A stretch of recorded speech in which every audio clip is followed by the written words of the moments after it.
Welcome to Real Stories MKE, part of Exfabula's work to connect Milwaukee through real stories. I'm Kim Shine. And I'm Joel Dresang. Everyone has personal stories worth sharing. Exfabula conducts storytelling workshops where community members can explore their stories and build their storytelling skills and confidence. Also, Exfabula hosts Story Slams, where true stories get told on stage. In this episode of Real Stories MKE, we're sharing 5 of those powerful stories. Wow, that's a lot of stories. Yes. Got a lot of time. Buckle up. And our theme this episode is inner child. So we connect wisdom with age, but we often rely on our childhood, and that's who we were, what we knew, how we felt, as touch points for what is true to us.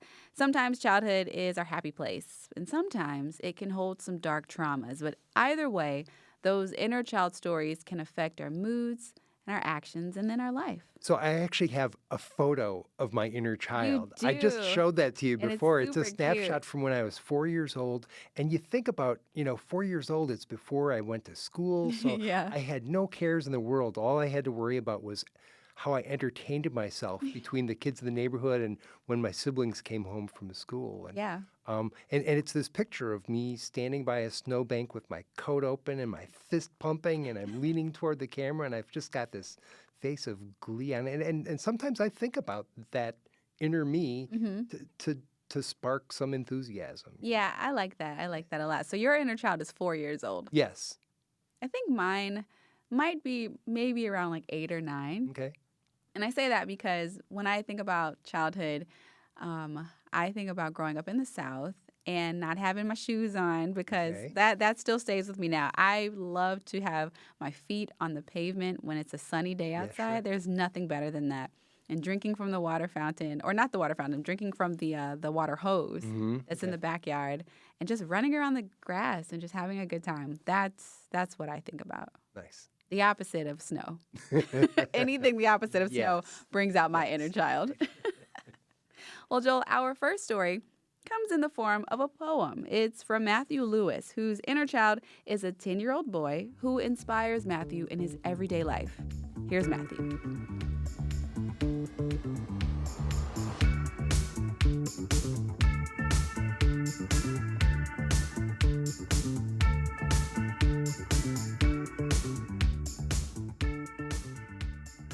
So you all are going to be witness to my favorite person in the universe is my 10-year-old self.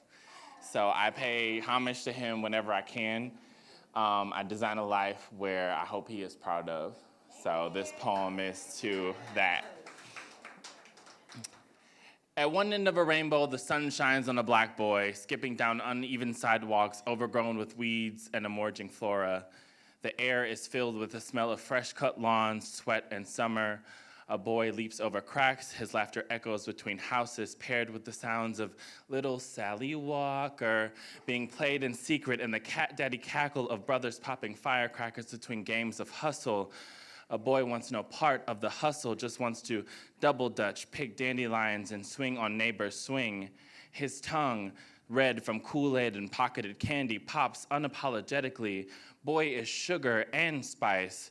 Boy is magic. Boy is beautiful. Boy is boy, whatever boy is. With the breeze comes the stares and the whispers from all directions.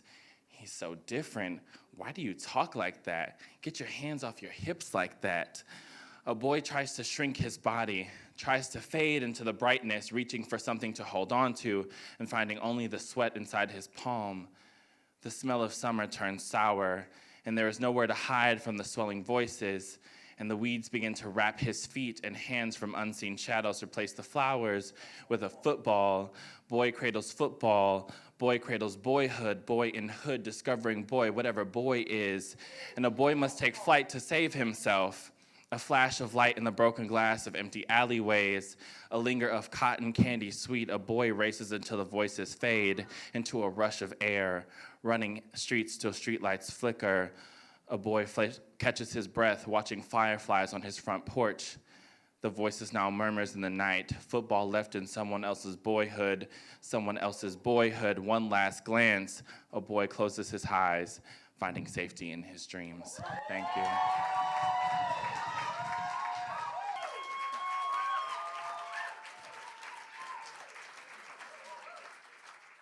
That was Matthew Lewis, who told his story about his inner child at a 2023 Exfabula event called After Dark for the Culture. It's an ongoing collaboration with Hyphen, which is Radio Milwaukee's urban alternative station. Kim, our second inner child story comes from Gabriella Swistara. Gabriella shares a tale about getting separated from family at the age of 8 and how it was traumatizing, but taught a couple of valuable lessons. Here's Gabriella.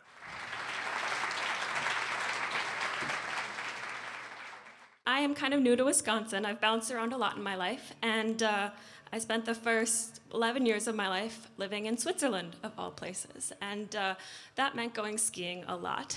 And so pretty much every weekend, we were in the mountains skiing.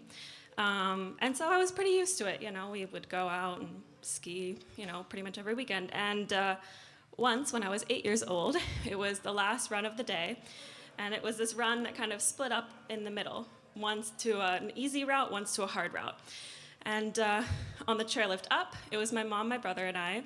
And we all agreed, okay, we're going to take the easy route. It'll be the end of the day. This will be great. And I was like, cool, whatever. I was 8.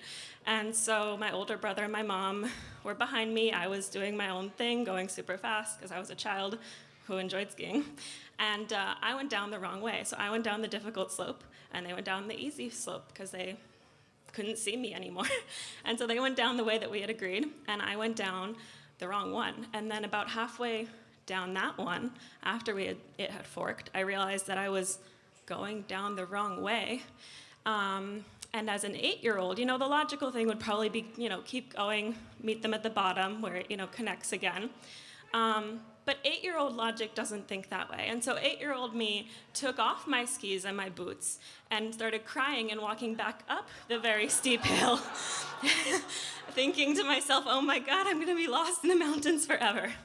And I don't know if you've been to Switzerland before, but Swiss people are not friendly. They're not warm and fuzzy.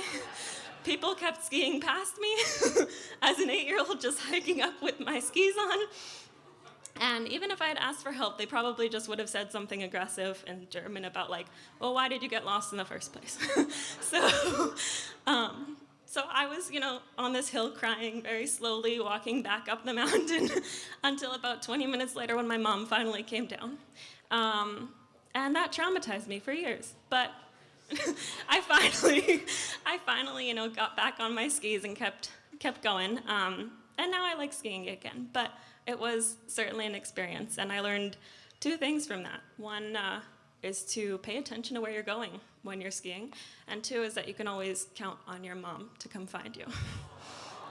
Thank you.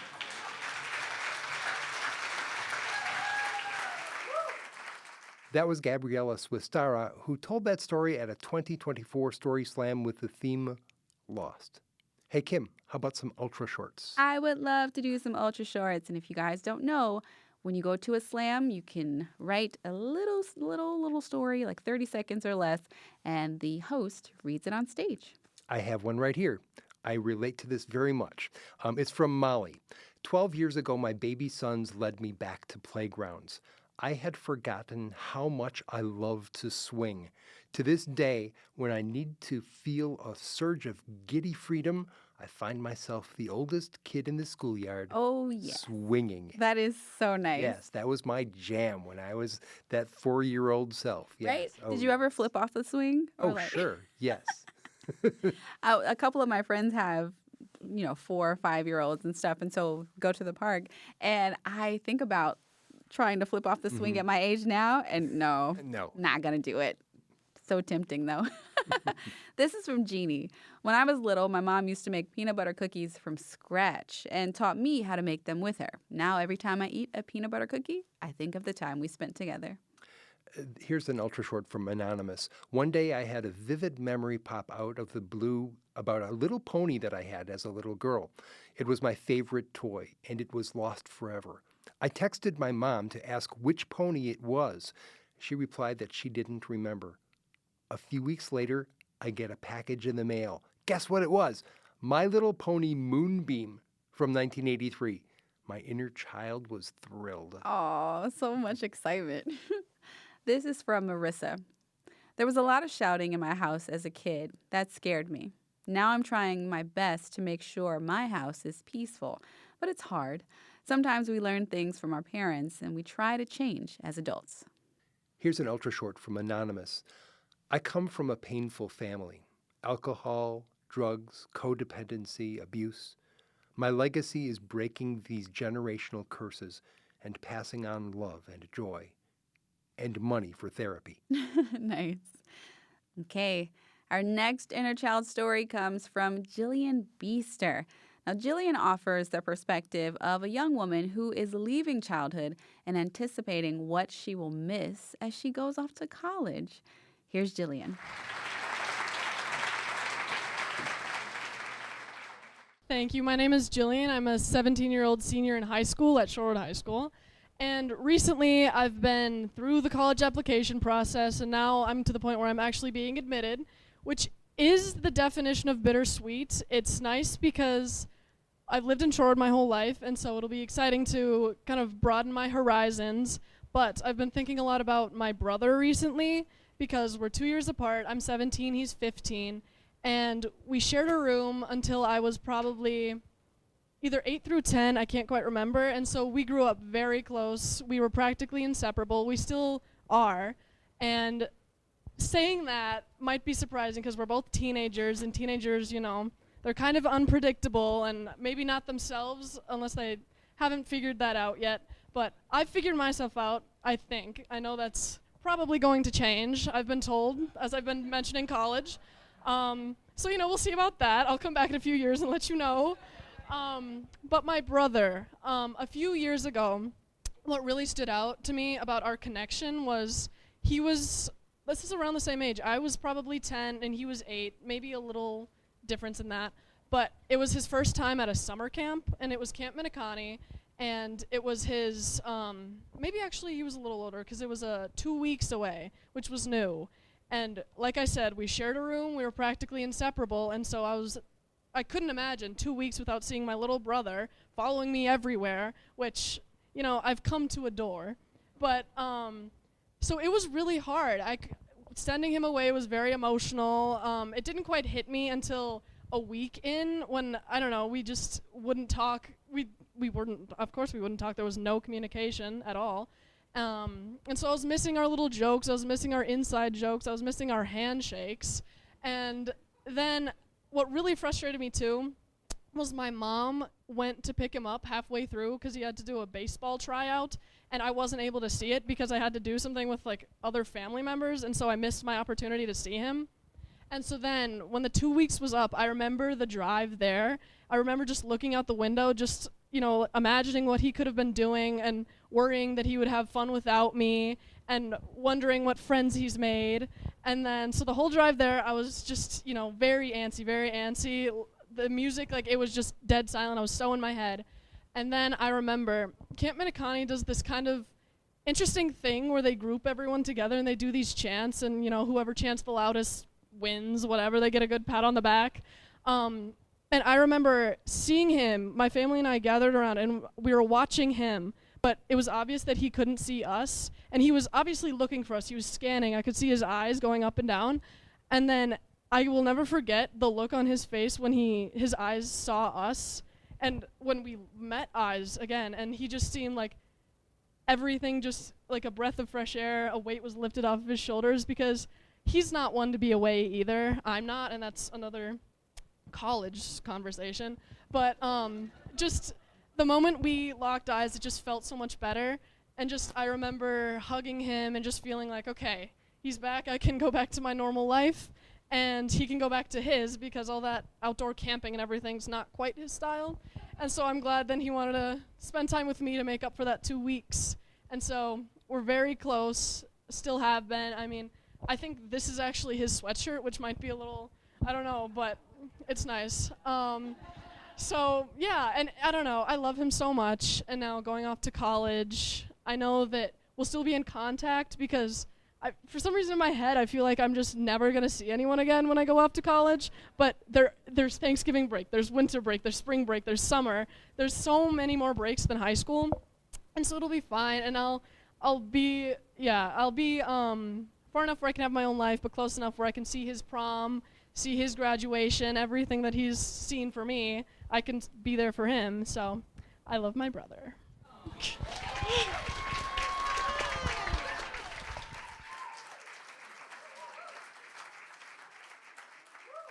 That was Jillian Beester, who told her story at an Exfabula experience back in 2023.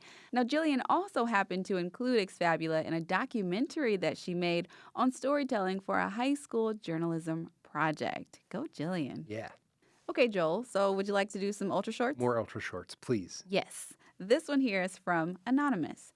My brother came home for 3 weeks. Growing up, we were close. We played together, and after he went to college, it felt like we were separated. When he came home, it felt like we were kids again. I miss him. Here's an ultra short from Bella.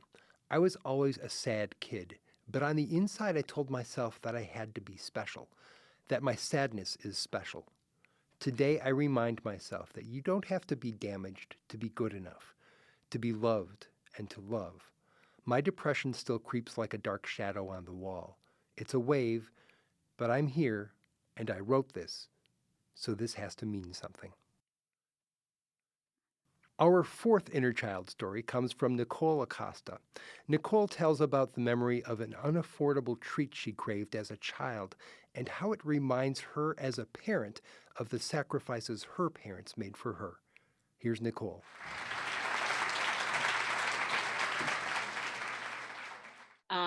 Wasn't planning on telling a story today, but I thought, why not? And so today, my story is actually a little bit about my childhood, and then kind of ties into being a mother now. And so, my parents are immigrants from Mexico, and they came here younger, but then obviously it's very difficult to find jobs when you're an immigrant. And so my mom, for the most part, stayed at home and raised me and my younger brother. But my dad would work odd jobs, such as places like tanneries, things like that. And so we actually grew up extremely poor. And um, my parents would tell us stories about surviving a whole month off of liverwurst and bread.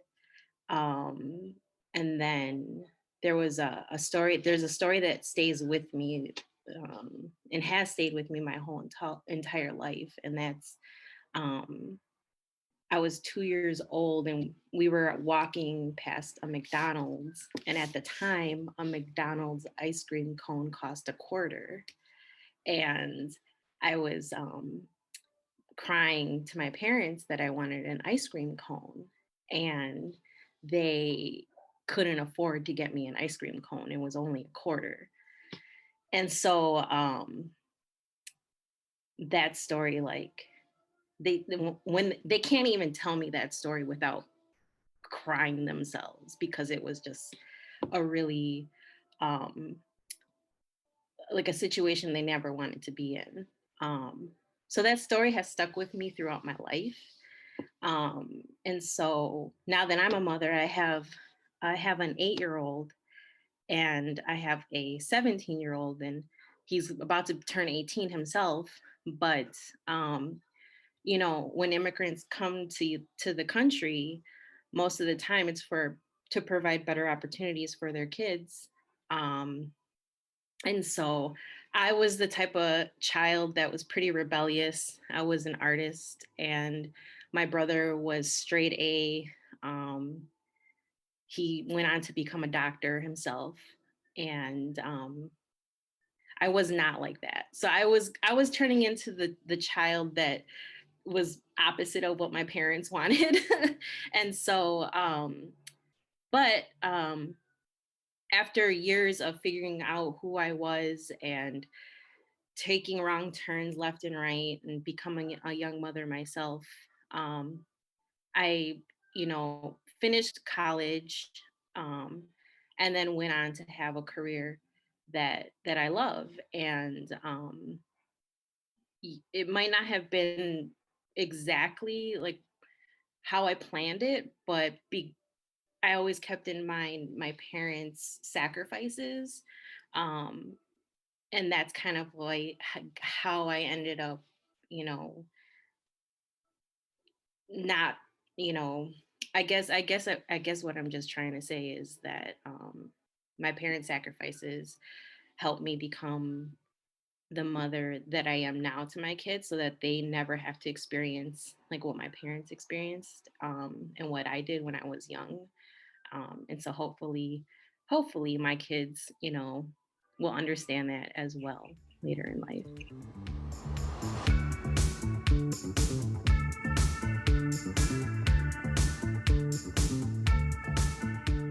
That was Nicole Acosta, who told her story at a virtual story slam in 2020 with the theme Reimagining Childhood.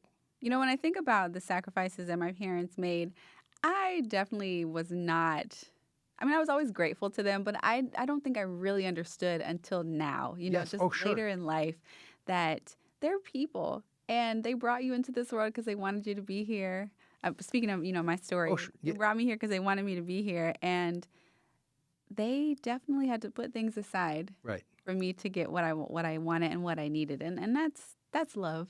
Yeah, and I think that's one of the enlightenments of growing older is Right. that you understand that they did make sacrifices for you and they were doing things for you that you didn't necessarily appreciate at the time. And you have children. Yes. And so I'm hoping that when and if I do, then my kids go easy on me.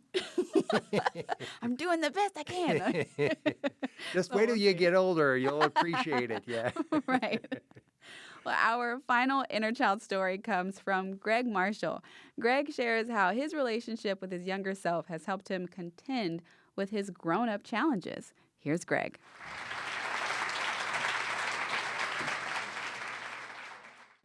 2016 was the beginning of a really hard time for me. I was driving to work on one day, and my hands were on the steering wheel, and I noticed that one of my hands was shaking. I was so busy that I almost tried to ignore it, but it kept happening, and I had to recognize that my body was trying to tell me something. Something wasn't right. Anxiety, I dealt with it with drivenness. Just came to the end of myself, got sick, medication reacted to my body bad, I got really sick, panic attacks started, and what settled in was a depression at times, like a very heavy wet blanket that when it was on me, I couldn't take it off, and I was so afraid of how what was happening inside of me would impact my wife and my 4 little girls at home, that on the way home from work, I would shut off the radio and just recite to myself over and over again, be kind, be lighthearted, be helpful. And I'd pull in the garage, and I would walk up to the back door, and I'd stand outside the back door, and I'd be like, be kind, be lighthearted, be helpful. And I'd open the door, and I would do everything I could to be those things. But this one night, my wife noticed something wasn't right, and she said, are you okay? And I just hugged her and started crying because I wasn't. And I stepped back and I said, I don't know what's wrong, but my mind isn't working right. I don't trust it. I need help, but I'm afraid to tell you that because it's going to cost money to see a counselor. She said, you, of course, get help. First session with the counselor, I sat down and I was like, okay, I need to know if I'm developing a brain disorder. Here's everything happening now. Here's everything that's happened in my past. And here's everything I'm thinking about the future. Let's sift through this and figure some things out. Little by little, we're untangling. He's giving me insights into my brain, into my body, into my spirit. There's this beautiful thing happening. And after several months, I said, so what's my issue, like my biggest thing? What do I really need to work on? Because I was excited. We're gaining ground. And he said, you have no idea how to connect with yourself. And I said, what does that mean? And he said, exactly. So later that day, I'm walking through these woods, and I'm thinking about this, connect with myself. What does that mean? And all of a sudden, I intuitively started talking to myself, but it wasn't me in the present. It was like me as a little kid. It was almost like I was walking through the woods, and there was a child standing by a tree, and I realized that it was me. And I walked up to him like it was meant to be, and I started saying things that I had no idea I was been waiting to say. And I said to me, hey, I know how you're feeling. I know the questions you have. I know what's happened to you. And I want you to know we're okay. And I'm proud of you. It was like I was learning to tell me that I was looking out for him from now on. Well, I got excited. So every conversation I have at a coffee shop, a lunch, business, whatever it is, I'd sit down with somebody. Within 10 minutes, I would ask them, so do you have how's your relationship with your younger self? Half the people were really confused. Half of them were intrigued. But one woman had this amazing response. So I asked her that question, so how's your relationship with your younger self? And she said, oh, I have a great relationship with my younger self. And I said, why do you know what I'm talking about? And she said, well, I had a counseling session once, and my therapist asked me to imagine my happy place, and I saw myself on a blanket in the mountains by a lake, and I looked down, and I saw that I was stroking the cheek of my younger self, comforting her. And I was like, whoa, that's it? And she said, yes. But I turned around, and I saw my older self doing the same thing for me. And I walked out of that conversation, and I was wondering, what would older Greg say to me right now? And I imagine it'd be something like, hey, I know what you're feeling. I know what questions you have. And I know what's happened to you. And I want you to know we're going to be okay. And I'm proud of you.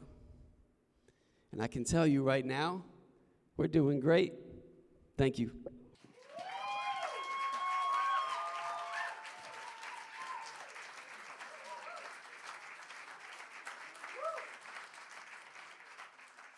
That was Greg Marshall. He told his story at a 2024 Exfabulous Story Slam with the theme Seeking Joy.